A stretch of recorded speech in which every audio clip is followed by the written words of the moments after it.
Hey guys, what's up and welcome back to my channel. If you are new here, then welcome. My name is Priya, aka Beauty in the Books, and we do all things beauty and book based here. Today we have a cheeky little book review and we are reviewing Kismat Connection by Ananya Devarajan, I think is how we say her name. This was gifted to me by the guys at Inkyard Press, so this is a proof, so that is what my review is based on. My review has in no way, shape or form been skewed by the fact that it's been gifted, so without further ado, let's get into it.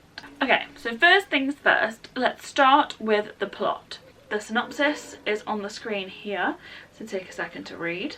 It very much follows what the synopsis says, and it is very predictable.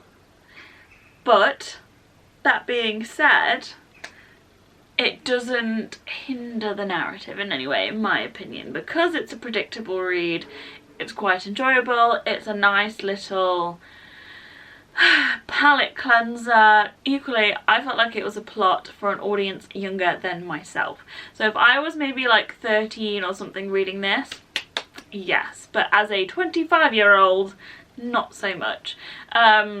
So also, again, I knew that, so obviously take my comment with a pinch of salt because I am fully aware that I don't think I am the target audience for this.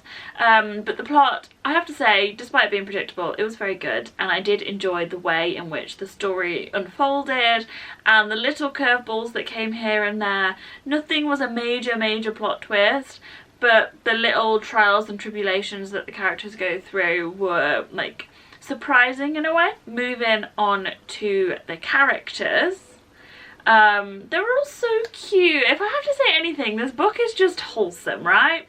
I really liked the depth I felt with Madhuri's kind of confliction about her South Asian heritage, and I felt genuinely pained at the fact that she had to repress some of it to fit in and be accepted, and then on the other side her sister is like all out there and just, you know, being loud, proud South Asian, doing her Bharatanatyam dance and just, you know, killing it. And then equally I love that when Madhuri starts to kind of explore and share that aspect a little bit more, that kind of her friends are just like here for it. And I don't know about you, but like sometimes it can feel like that you have to just kind of mask the Indianness or the ethnicityness, the ethnicness of yourself to maybe seem as less weird. I'm definitely trying to stop doing that. And yeah, it's a bit like, I don't know, awkward. I feel a little bit like shy about it, but we need to get over it. But yeah, so I really kind of enjoyed that, and her then character development and how she just progressed through it. Arjun I didn't really care too much for, I guess. He was an alright character, and like I did obviously feel bad for him when it came to the issues like of his parentage and stuff, but yeah, I wasn't really too bothered. Madhuri's family, absolutely loved. So good. So I think the characters all in all were actually built quite well, and again for the target audience I think that they were really good. So like if you were, you know, 14, 15 and then had these characters in this book that are experiencing life as you are, I think that's really good. Okay, and then so moving on to the writing, very simple. It splits with Arjun's and Madhuri's point of view, and it is, I do love it. I love an interchanging point of view because one scene can then be interpreted both ways and you just get insight into both sides, and I love that.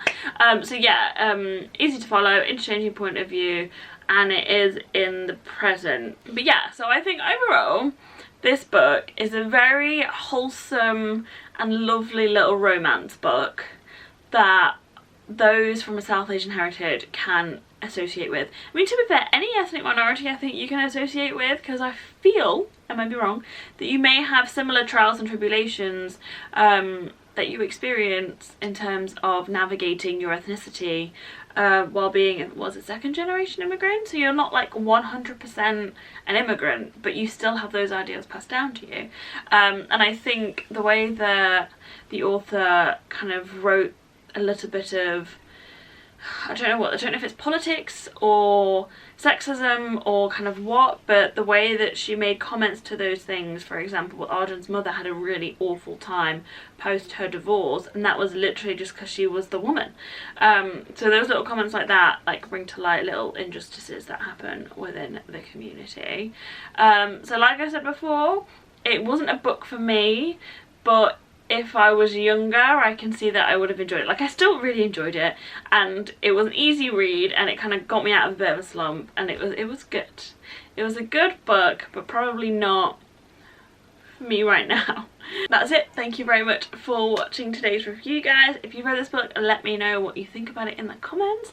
But otherwise, don't forget to like, comment, subscribe, and all the good stuff down below, and I will see you in the next one. Bye!